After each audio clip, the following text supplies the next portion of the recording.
across my stitches. This is episode number 64, and today is Sunday, October 31st, 2021. Happy Halloween. You can see I have my Halloween here. Let's turn it down a little.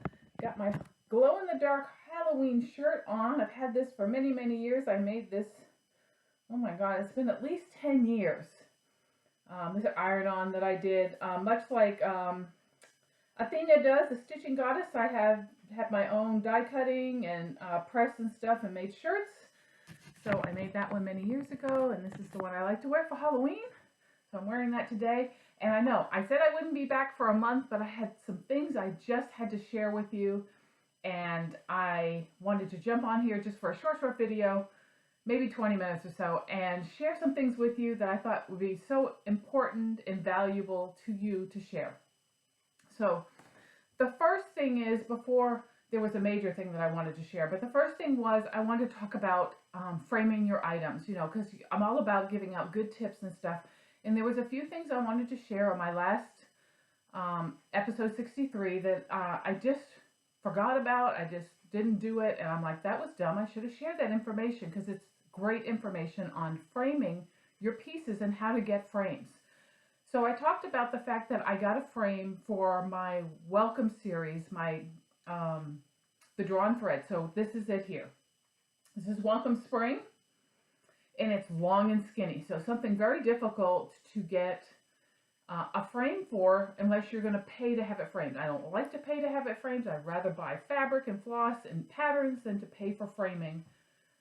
It's just too expensive for me. So I was at a thrift store, and I found this frame, and with the mat, it fits in there perfectly. So I don't need to block my voice, but it was the perfect frame. And I know I can go over to Hobby Lobby and get the mats changed for each season. So I'm going to change this one frame out for each season because there's like 5 or 6 different welcome pieces that Drawn Thread does. There's Welcome Christmas, Welcome Spring, Welcome Summer, Welcome Autumn, and there might be a Welcome Halloween, I think, or something like that. But they'll all fit because they're all the same size. You stitch them on the same count, they're the same size. I can flip them in and out, and then I could just buy a mat to match each of the ones and change it out. But I wanted to show you how I go about getting the right size frames when I go to the thrift stores. And this is how I do it. It's a simple thing. So the first thing I do is, on my phone, I go and I take pictures of my pieces. So I'm going to go into where they are. So I take pictures of my pieces, and I will, let me turn the light down. Hold on. Oh, how do you turn the light down on this? No, that's not it. Oh, shoot. I don't know if you guys can see that. Yeah, you can see that. Okay, so I take pictures of my pieces, and then I write the size of the piece. So in this case, this says it's a 12 by 4.5. So that's the size of my piece stitched.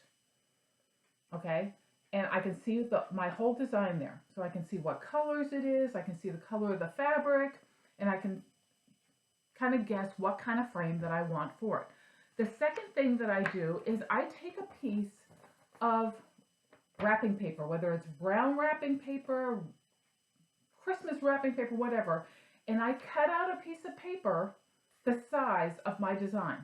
This is 4.5 by 12. And I write on it what it is. Merry Christmas by Little Dove Designs, 4.5 by 12 design size. This is my design. I have a picture of it so I know what it looks like. This is the actual design. And I take this with me into the store, the thrift stores, wherever I'm going, and I can put it on a frame. So in this case, I'll just lay this up. I can put, and it's not going to fit this one, but I can put it on a frame and see how it's going to fit the frame. How the design's going to fit in this frame. Is it going to be the size that I want it to be? Is it going to be too big, too small? How is it going to fit in the frame? So I don't buy a bunch of frames that I don't need. Unless I see something that's really ornate or really unusual, and then I just get it and I'll figure it out. Here's another one. It's another one that I have. This is one that I haven't got a frame for yet, so I keep it in my purse. Stand for Freedom, Glendon Place, 11 by 6, design size. This is 11 by 6. This goes with me. Okay, Glendon Place. 11 by 6. There's the design. I know it's a red, white, and blue design, and that I need to look for something that will fit. And then I have to decide, do I want it bigger, that I want to be able to get mats in it? What do I want? How big do I want it? But at least I can lay this on the frames and get an idea of how big the design is in the frame, and then make a decision whether I think it's a good fit for what I need. So it's a great way to find frames. Thrift stores are a great way to find frames, to repurpose them. Yard sales, estate sales, anywhere you can get used frames is awesome. And you can always, don't worry about the color of the frame. You can always repaint them. You can always if you don't like a black frame and you want it more brownish, get some, what is it called? Oh,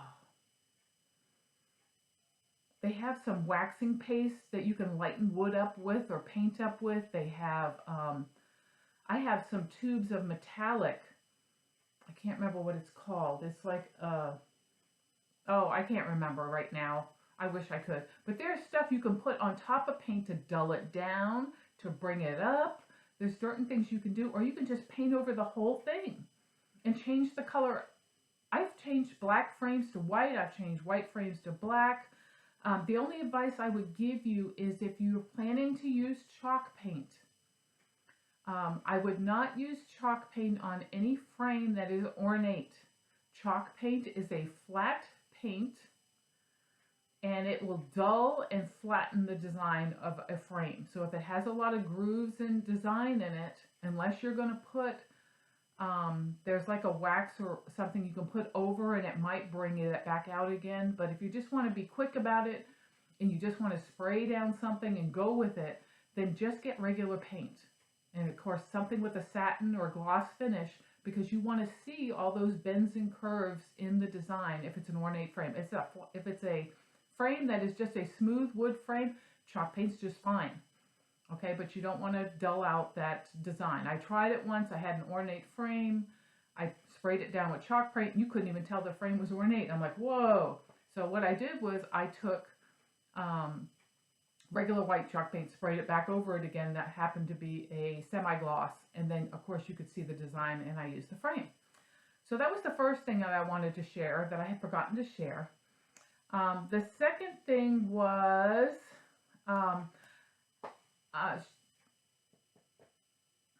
Carolyn at Seazook Stitch.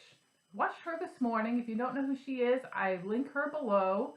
She was asking, she had a project she was working on that was, she was using Glisten Gloss, which is a blending filament on a project. She was having a hard time keeping it on the needle. And she asked, does anybody have any clue or any ideas on how to keep it on your needle so that you don't keep losing it on your needle? It's very frustrating. I know how to do that. So I had shot a video. I'm going to post it in here. I shot 2 videos actually. The first one is how to work with metallics, blending filaments, Cryonex, whatever it is, and how to keep them on your needle. And one of the things I should have shared with that, and I didn't, is you can also use beeswax on your blending filaments to smooth them out a little so they don't fray as much, or Thread Heaven if you have that still, or Thread Magic. Those are great products to help with blending filaments and with Cryonex and with Petite Treasure Braid, those things. Those are great to work, as well as what I'm going to show to help manage and tame your blending filaments. But I did the short video on how to keep your blending filaments on your needle, and then I shot a second video, which I'm going to put right after it, on how I thread my needle when I stitch with 2 threads to keep my fabric, or not my fabric, to keep my threads from fraying. I hate when you're stitching with 2 because you're a 2-thread stitcher. Most people do the loop method. They loop on their fabric. I loop on my needle, and I pin stitch to my fabric. Okay, so if you're an 8 stitcher, pin stitching might not work. You have to pierce the fabric. You certainly could do it. You have to pierce the fabric, but I do a horizontal pin stitch because I even weave and and linen, and then I loop, and I loop on my needle. And I can use my thread down to the smallest piece without any fraying or worry about my needle falling off. So watch the video, you'll see it, give it a try. I swear by this. The only thing I would say is if you're changing colors a lot, this is probably not the solution for you, because if you have to change your needle all the time, it's not a solution.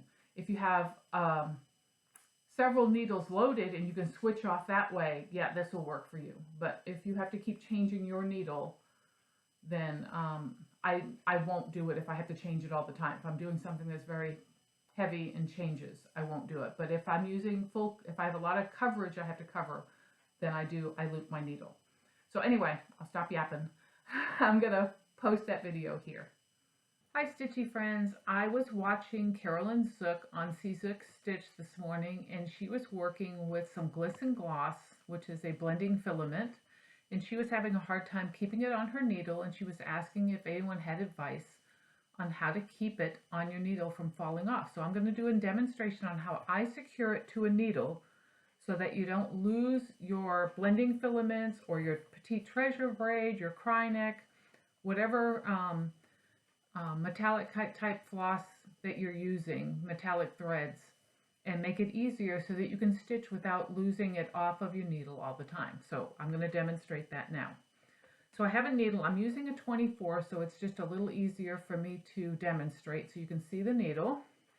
And I have a piece of purple Petite Treasure braid, and I'm going to use a needle threader with this. Now you can use just Petite Treasure braid, or you can use metallic threads, or you can use metallic thread along with the DMC. It doesn't matter. This works for whatever you're using it for. So what we're going to do is we're going to thread it to the needle. So I'm going to lay my needle down for a second. Take both ends of your metallic thread and put them together. Okay. Whoops, lost it. Hold on. It's got little kinks in it, so it makes it a little more difficult. Okay, so I got them together. Now I'm going to thread my needle threader through my needle, right? Thread the two ends through the needle threader, if they're going to cooperate with me. Okay, and then pull it through my needle to thread it onto my needle. Okay. Now, once you do that, keep one end short and hang on to it with your needle. Take the other end and pull it all the way. Not all the way, but pull it down until you have a nice little loop at the end. I want you to take that loop and put it over your needle. So you see what I'm doing? I'm taking my loop, make it a little shorter, and I'm just putting my needle through the loop. And then you pull it tight, and then pull down with both pieces. Take both pieces and just pull down. Now look, it's secured on your needle. It will not fall off your needle, and you can stitch, and the only part that's going to fray is this end down here, and it will stay on your needle until you want to cut it off. Okay, so I'll show that one more time.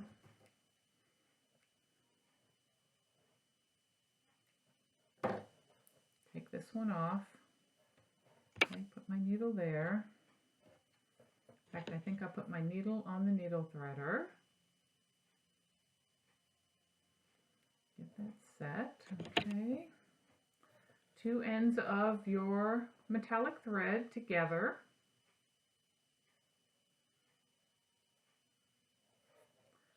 Okay, get your needle threader in your needle. Put your metallic thread through it. Pull your threader through your needle. Whoops, I just lost one. Hold on. Nope, that didn't work. This is hard to do while I'm watching the camera to make sure that you're seeing what I'm doing. And I got a board in my lap so that the camera focuses on this and not my shirt. Okay, so we're going to pull the needle through. There we go. Okay, so we got our two threads. You're going to take one thread and hold it tight with the end of the needle. not the pointy end, but the eye end. You're going to take the second one and pull, pull, pull, pull, pull till it has a loop that will fit over the pointy end. And then you're going to take that loop right here and put the needle through the loop. So now it's through the loop, and now you're going to pull it tight. And then take both ends and pull down. And there, it's locked. So I hope that helps anyone that is working with the metallic threads or the blending filaments and is having a hard time keeping it on your needle. Now again, you can use your floss and your metallics together and thread them all at the same time and do the same technique, and it'll get secured on your needle. So if you have any questions or you need clarification, please leave a comment below and I will be glad to answer any questions. Okay, so now I'm going to show you how I stitch 2/2. So one of the things that bothers me a great deal when I am using threads, whether it's DMC or fancy floss or whatever, is as you're stitching, the open ends fray. So as you're stitching your stitches, your ends that are loose here always fray as you get closer and closer to them, and they get caught up in your work and you have to pick it out, and it drove me nuts. And I figured out a way that my threads will never fray, and I want to show you how I do that today. And this is only if you use 2 strands or use 4 strands. Only if you use even strands of thread will this work.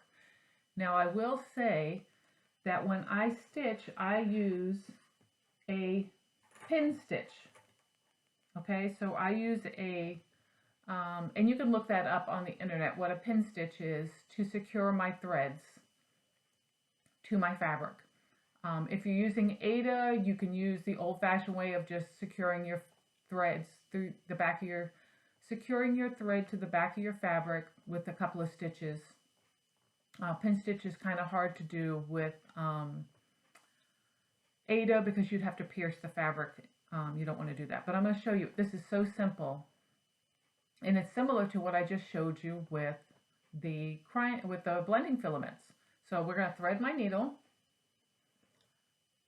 and sorry, I'm a licker, so I'm not going to use here, I'm going to hold this up. I'm not going to use the, well, maybe I am. I'm not going to, there it goes. I'm not going to use the needle threader. So I'm going to pull once I thread my needle, I'm going to pull my thread all the way down till I get a loop. And I'm going to take that loop and I'm going to put my needle through it. And then pull my thread tight. It's locked onto my needle. Nothing will fray as I stitch, and I can use my thread almost down to here before I have to worry about securing and starting a new thread.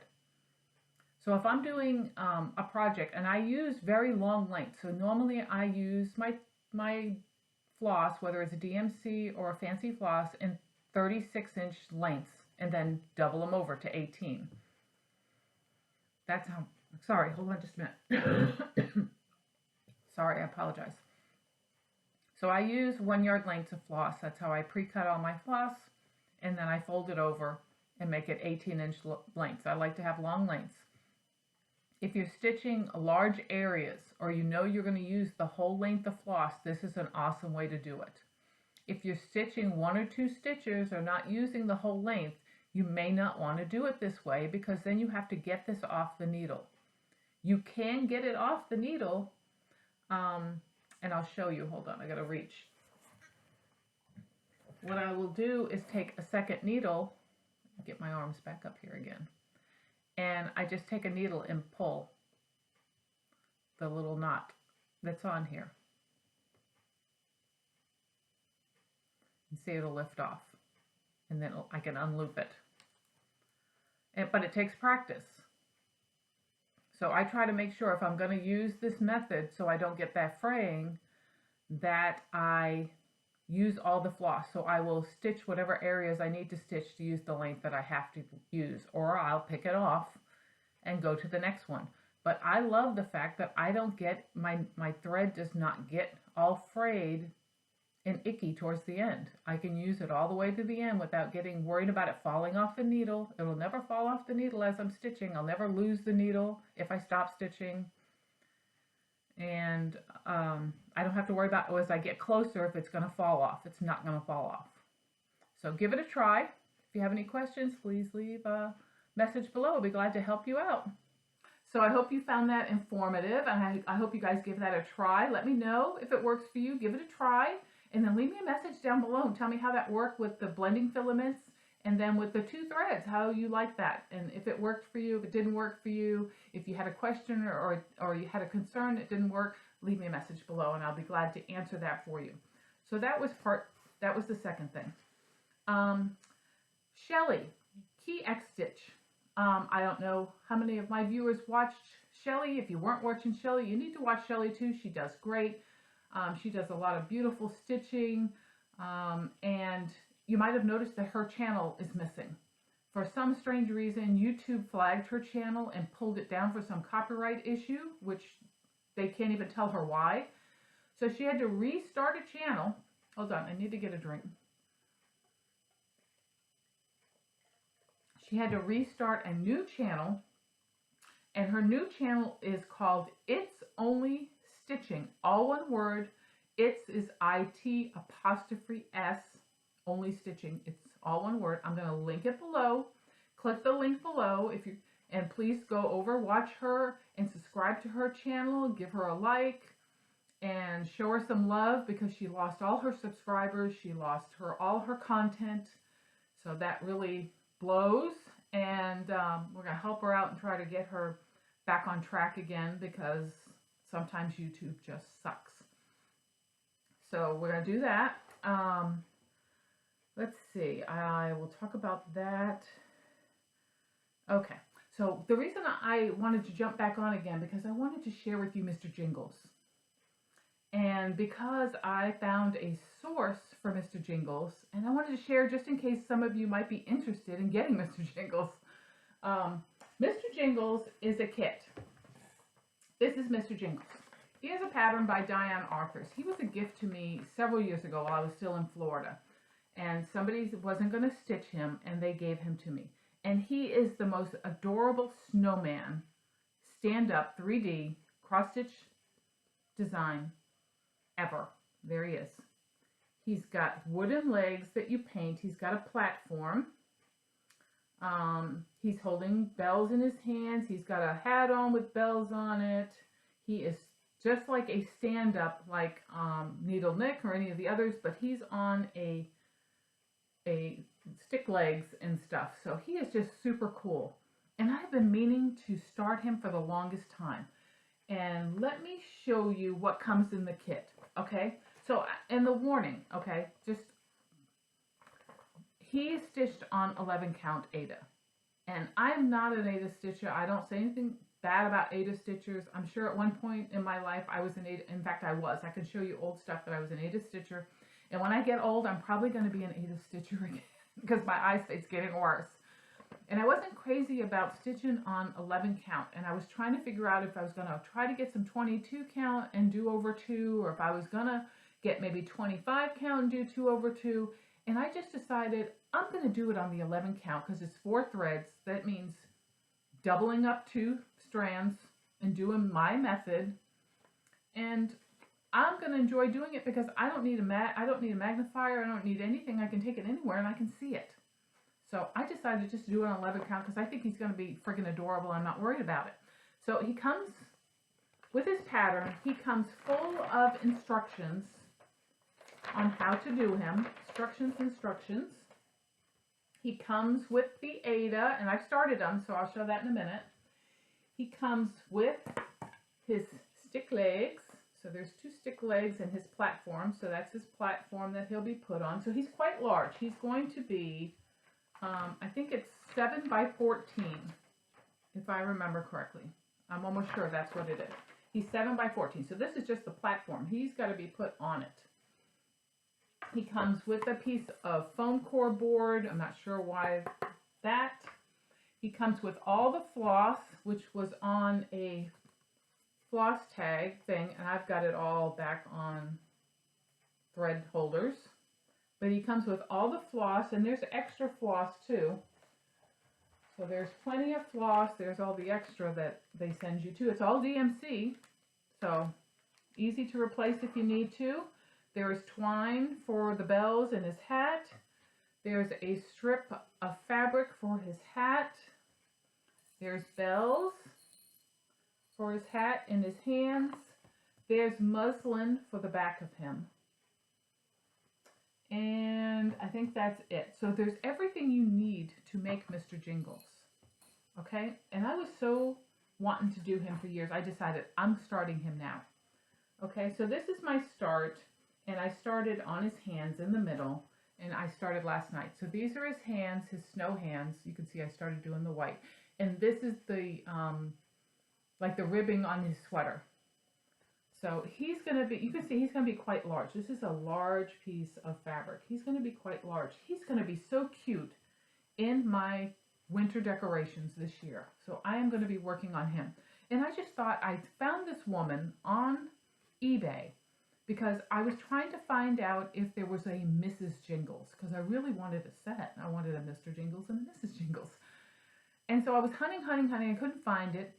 But I come across this woman. She had Mr. Jingles, and I was, okay, I've never seen Mr. Jingles on eBay, so I went through, and she had 5 Mr. Jingles, because she had a shop that closed, so she's selling old, new inventory, and I said, I can buy another Mr. Jingles, because what I want is all the stuff, and then change it to a Mrs. Jingles. So that's my thought. I'm going to change the sweater color. I'll just make him Mrs. Jingles. I will change how he looks. I'll change all the colors.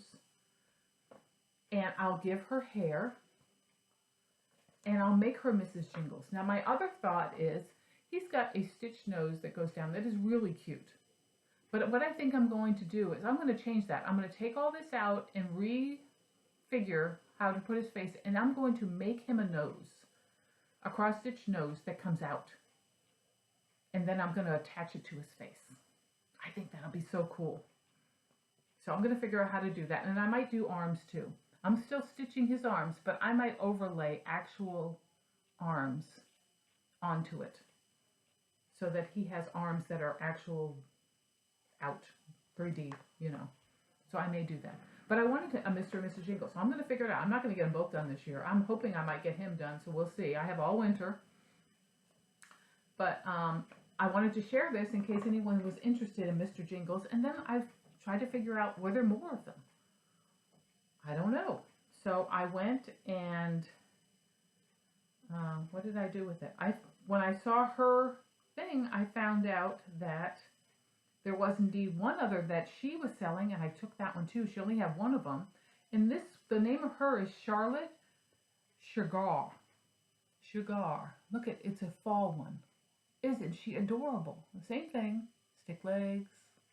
She has arms that go out though. She's got hat and hair, and look at the little kitty pocket. Yeah, it's so cute. She's got a cute scarecrow face. Absolutely adorable. I am looking for these. If anyone knows of any other of these Imaginating Diane Arthur stand-up stitch kits. I've searched, I can't find any others. I'm still researching. Please let me know. Leave me a comment below, and because I'm interested in getting a whole series of them. I think they're absolutely adorable. I will tell you that I found, hold on, let's see if it's right here. There are other patterns that Diana Arthurs has done. This is out of 2003 ornament issues, and I'm not going to show it too quickly. Same thing, but it's an ornament. I could turn that into a stand-up like a baby. I may do that. You know, it's got my brain going because I'm that way. I like to make things and figure things out, but it's so cool. I am going to post the eBay link below. There are 4 left. $14 plus shipping for the whole kit. And I don't know if anyone else is interested in it, but I like to share. When I find deals that I think is something that's really cool and fun to do, then I like to share it with people. So I'm going to share Mr. Jingles down below. It'll say Mr. Jingles. It'll be a link to the eBay. And if you're interested, you can click on that link and buy a Mr. Jingles for yourself and do your own. So, and last thing I want to talk about is Lindsay at crossstitchingsupplies.com. So, some of the things that I forgot to mention is that when she sends you an order, she sends you coupons. It's 10% off fabric, and it says on here, I can use it unlimited times until January 7th of 2022. So I can order more than once, get my 10% off for fabric. So she always puts these little coupons in her orders, which is awesome. And she is having a sale. So this is what I wanted to tell you also. She's having a sale. Her sale starts November 5th at 5:30 p.m. She's having an early Black Friday sale. This will be the only major sale she has for this year.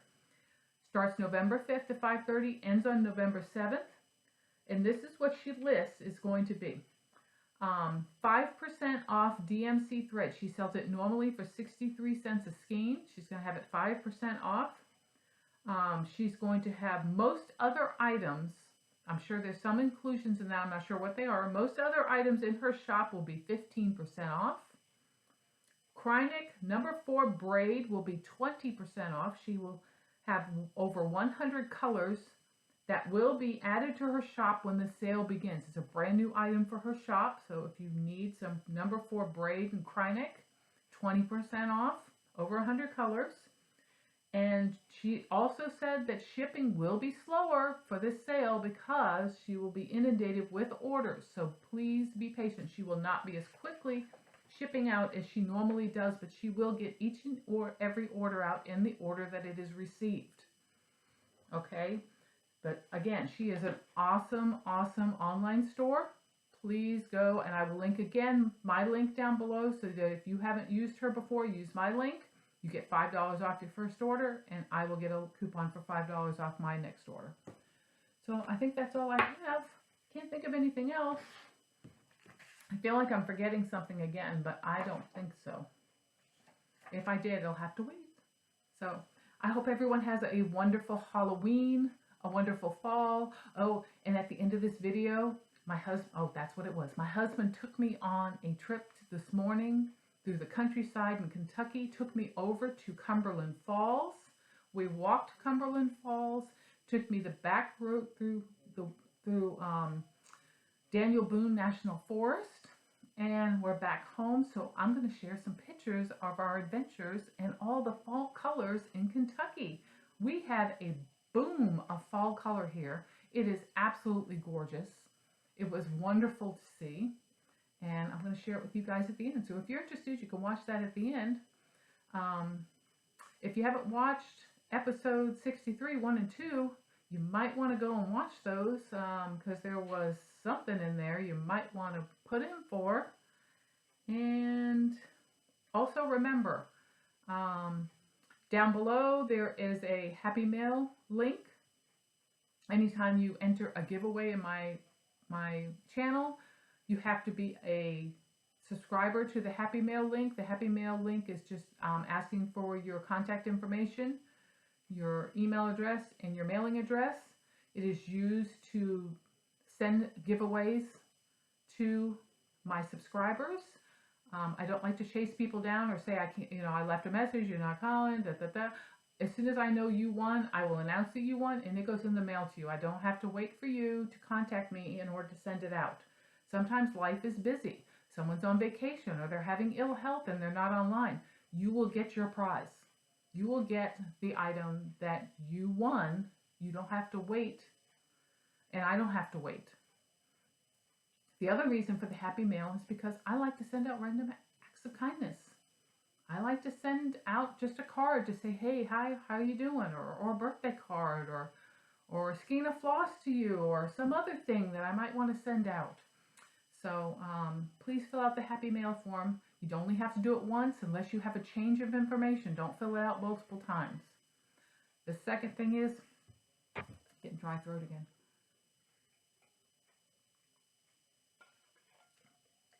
The second thing is, there's a Buy Me a Coffee link below. That helps support my channel in order to do giveaways, in order to do mailings, because we all know that Postage is not cheap, okay, to mail things out all the time. And I did receive a buy me a copy from Novella. So Novella, thank you so much. That was so generous of you to send a buy me a coffee. I greatly appreciate that. That is going to help pay for the shipping of the two giveaways from crossstitchingsupplies.com. So again, I will see you later. Enjoy the pictures, and I will see you at the end of November. Bye.